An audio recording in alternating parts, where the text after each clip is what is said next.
بسم اللہ الرحمن الرحیم۔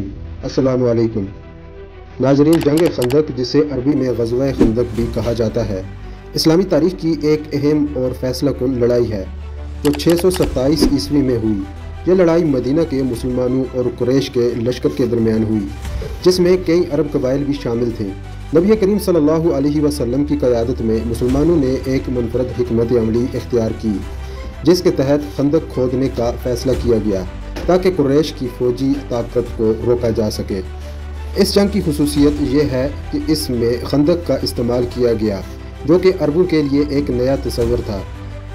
یہ لڑائی نہ صرف مسلمانوں کے عزم و استقلال کا ثبوت تھی، بلکہ اس نے ان کی دفاعی حکمت عملیوں میں بھی ایک نئی روشنی ڈالی۔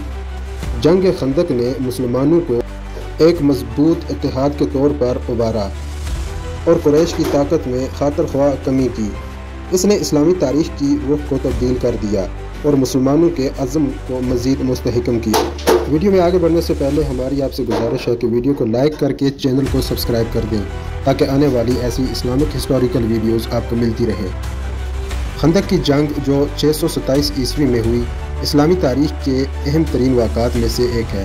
یہ جنگ مدینہ کے قریب واقع ہوئی اور اس کا اصل مقصد مسلمانوں کے خلاف قریش اور ان کے اتحاد قبائل کا مشترکہ حملہ تھا۔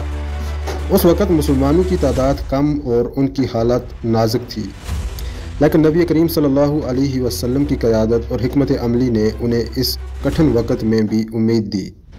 جب قریش نے مدینے پر حملے کی منصوبہ بندی کی تو نبی کریم صلی اللہ علیہ وسلم نے صحابہ کرام کے ساتھ مشاورت کی۔ حضرت سلمان فارسی رضی اللہ عنہ نے تجویز دی کہ خندق کھودنے کی حکمت عملی اپنائی جائے، جیسا کہ ایرانیوں میں رائج تھا۔ یہ تجویز قبول کی گئی اور مسلمانوں نے خندق کھودنے کا کام شروع کر دیا۔ یہ خندق مدینہ کی حفاظت کے لیے ایک مؤثر دفاعی اقدام تھا۔ مسلمانوں نے خندق کھودنے کا کام شروع کیا، جو کہ ایک انتہائی محنت طلب اور مشکل عمل تھا۔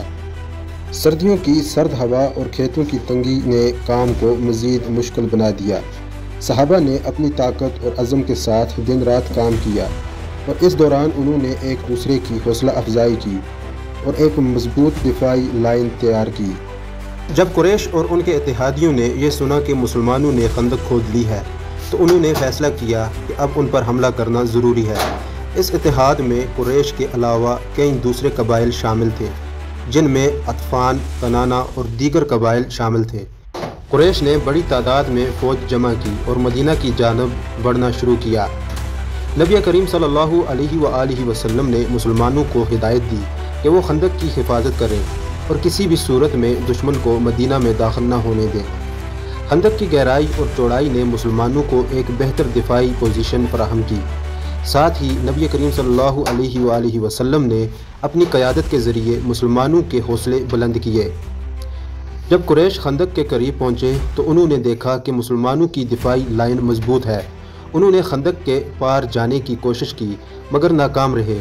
مسلمانوں نے خندق کے پیچھے سے تیر اندازی کا آغاز کیا، جس سے دشمن کی صفوں میں ہلچل مچ گئی۔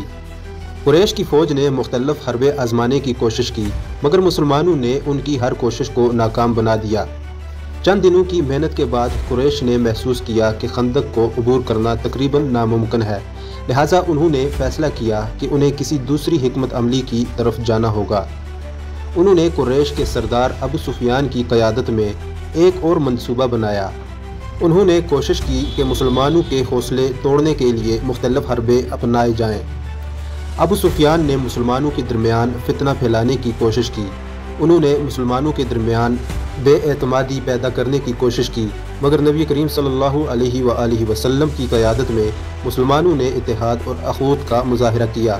انہوں نے اپنی صفوں میں اتحاد برقرار رکھا، جس کی وجہ سے قریش کی کوششیں ناکام رہیں۔ چند دنوں بعد قریش کی فوج کو کھانے پینے کی چیزوں کی کمی کا سامنا کرنا پڑا۔ ان کے حوصلے ٹوٹنے لگے اور آخرکار انہوں نے فیصلہ کیا کہ وہ واپس لوٹ جائیں۔ ان کی یہ واپسی مسلمانوں کے لیے ایک بڑی کامیابی تھی۔ خندق کی جنگ نے مسلمانوں کی طاقت اور اتحاد کو ثابت کیا۔ اس جنگ نے قریش کے اتحاد کو توڑا اور ان کی طاقت میں کمی کی۔ یہ واقعہ اسلامی تاریخ میں ایک اہم موڑ تھا، جس نے مسلمانوں کے حوصلے بلند کیے اور انہیں مزید طاقتور بنایا۔ خندق کی جنگ نے مسلمانوں کو ایک نئی راہ دکھائی۔ اس جنگ نے یہ ثابت کر دیا کہ ایمان، اتحاد اور قیادت کی قوت سے کوئی بھی مشکل وقت میں کامیابی حاصل کی جا سکتی ہے۔ نبی کریم صلی اللہ علیہ وآلہ وسلم کی حکمت عملی اور صحابہ کرام کا عزم اس جنگ کی کامیابی کی بنیاد بنا۔ خندق کی جنگ نہ صرف ایک فوجی کامیابی تھی بلکہ یہ اسلامی معاشرت میں اتحاد اور بھائی چارے کی علامت بھی تھی۔ یہ جنگ مسلمانوں کی تاریخ میں ایک یادگار لمحہ ہے جس نے انہیں اپنے مستقبل کی تعمیر میں مدد فراہم کی۔ اس واقعے نے یہ سبق دیا کہ مشکلات میں صبر، اتحاد اور قیادت کے ساتھ کامیابی ممکن ہے۔ خندق کی جنگ کا اختتام ایک تاریخی لمحہ تھا۔ قریش کی بڑی فوج کے باوجود مسلمانوں نے اپنی حکمت عملی، اتحاد اور عزم کے ساتھ بھرپور دفاع کیا۔ نبی کریم صلی اللہ علیہ وسلم کی قیادت میں مسلمانوں نے ثابت کیا کہ ایمان اور اتحاد کے ذریعے کسی بھی مشکل کا مقابلہ کیا جا سکتا ہے۔ یہ جنگ نہ صرف ایک فوجی کامیابی تھی بلکہ مسلمانوں کے عزم اور حوصلے کی علامت بھی تھی۔ خندق کی جنگ نے مسلمانوں کو ایک نئے عزم کے ساتھ اپنے مقصد کی طرف بڑھنے کی تحریک دی اور انہیں یہ سکھایا کہ مشکلات کے باوجود ثابت قدم رہنا ہی اصل کامیابی ہے۔